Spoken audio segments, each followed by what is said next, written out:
এলেন হাঁটলেন, প্রত্যেকে বুঝতে পারছেন কোন ভয়ানক দিকে গোটা দেশটাকে নিয়ে যাওয়ার চেষ্টা করছে বিজেপি এবং তার দোসর তৃণমূল রাজ্যটাকে একই রকম সর্বনাশের দিকে নিয়ে যাওয়ার চেষ্টা করছে। চুরি, ডাকাতি, তোলাবাজি, খাটের তলায় টাকা, ফ্ল্যাটের তলায় টাকা। এদিকে মানুষজনের জন্য পেট্রোল, ডিজেল, রান্নার গ্যাসের দাম যেভাবে বেড়েছে, ওষুধের দাম, বিদ্যুতের দাম যেভাবে বেড়েছে, দাম বাড়িয়ে কোম্পানিগুলোর থেকে ইলেকটোরাল বন্ডে তোলাবাজি করেছে তৃণমূল বিজেপি।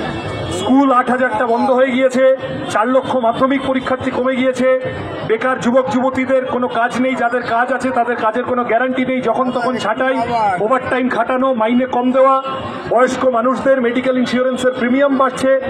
আমরা রুজি রুটির কথা নিয়ে মানুষের কাছে পৌঁছতে চাইছি। আমরা মানুষ জীবন জীবিকার প্রশ্নে, অন্ন, বস্ত্র, বাসস্থান, শিক্ষা, স্বাস্থ্য, কর্মসংস্থানের প্রশ্নে যাতে ভালো করে থাকতে পারেন, বেঁচে থাকতে পারেন, সেই জন্য লড়তে চাইছি।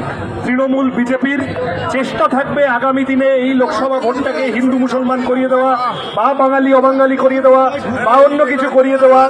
আমার আপনাদের প্রত্যেকের কাছে অনুরোধ, এমনকি যারা আমাদের সমালোচক তাদের কাছেও অনুরোধ, রুজি রুটির প্রশ্নের উপরে দাঁড়িয়ে ভোট হবে, অন্য কিছু হতে দেবেন না। যারা হাঁটলেন আমাদের মিছিলে প্রত্যেককে ধন্যবাদ জানাই, লাল সালাম জানাই উদ্যোক্তাদের। আজকের যা মিছিলের মেজাজ, ৪ঠা জুন সবাই মিলে লাল আবির খেলবো, আরো বড় মিছিল করব, এই প্রত্যয় নিয়ে আজকে আমার কথা শেষ করছি।